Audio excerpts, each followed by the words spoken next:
Kasi, paano mo iibigin ang Diyos mo na hindi mo nakikita? Nakita mo na ang Diyos natin. Hindi, di ba? Pero kasi pinapautos, ibigin natin ang ating Diyos ng buong puso at kaluluwa. Lakas. Ngayon, kung susunod tayo doon sa pag-ibig sa Diyos, paano mo siya iibigin? Ang Diyos na hindi mo nakikita, samantalang yung kapwa mong nakikita mo, wala kang pakialam. Yung kapwa mong nakakasalubong mo sa daan, hindi mo man lang mangitian, hindi mo man lang mabate, hindi mo man lang matanong kung kumain ka na ba. Ayun. Kaya, mahalaga yung pag-ibig sa kapwa gaya ng sa sarili. Tapos may sinasabi pa nga, ibigin mo ang iyong kaaway. Kaya mo yan, ate? May kaaway ka ba? Hindi ka pa nakapagwagwagan sa school? Hindi pa. Kaya mong ibigin ang iyong kaaway. Ano ba siniraan ka sa Facebook? O chinismis ka? Kaya mo ibigin? Sabi sa Bible, kapag binato ka ng bato, batuhin mo ng tinapay. Ibig sabihin, batuhin mo ng tinapay, gawan mo ng mabuti. Kahit ino-okray ka na, kahit pinapahiya ka na, gawan mo ng mabuti. Sabi nga sa Bible, kapag ang kaaway mo ay nagugutom, pakainin mo. Kapag ang kaaway mo ay nauuhaw, kainin mo. Isa-isang tabi mo muna yung alitan. Kung halimbawa lang, ate, eto mukhang okay si ate. Ate, halimbawa, siniraan ka ng kumari mo, mga 3 taon na nakalipas. Tapos siya, sa kanya, nalimutan niya na yung paninira niya sa'yo. Tapos isang araw, nangailangan siya ng tulong. Kaya mo namang pagbigay. Tutulungan mo yon, yung kasalanan niya sa iyo, sa isang tabi mo.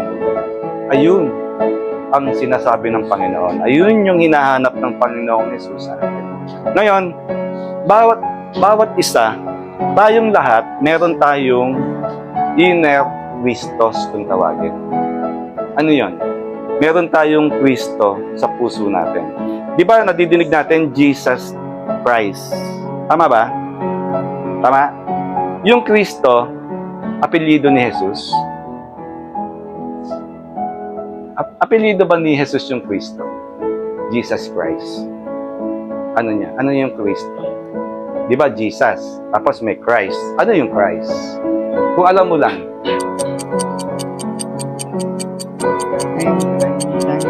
Okay, ako sasagot. Kahit wala pa si Jesus dito sa mundo, may mga Kristo na.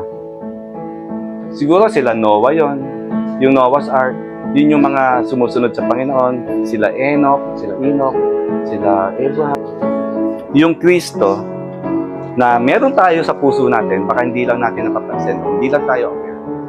Si Kristo, yung pag-ibig sa kapwa. Kaya natin lahat yan. Yung Kristo, yung pagkahabag, meron tayong pagkahabag.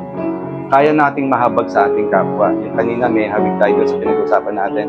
Kaya mo nga tutulungan yung kumari mo siniraan ka loob pa kasi nahabag ka sa kalagayan niya ngayon. Meron tayong habag. May pag-ibig tayo sa puso natin, may habag tayo, may generosity tayo. Kaya natin maglabas ng tulong.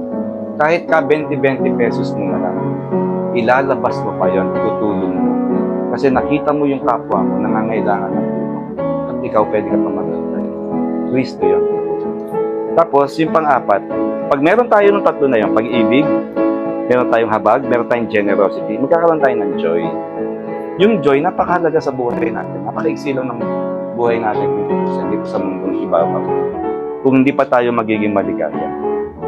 Maiksi na lang buhay natin, hindi natin alam kung magigising pa tayo bukas. Para magkaroon pa tayo ng panahon para ma-imbierno na, kumbaga, para ma-bad trip sa kapwa natin. Okay. Kapag napamuhay natin yung Kristo sa puso natin, ang tawag doon, awakening.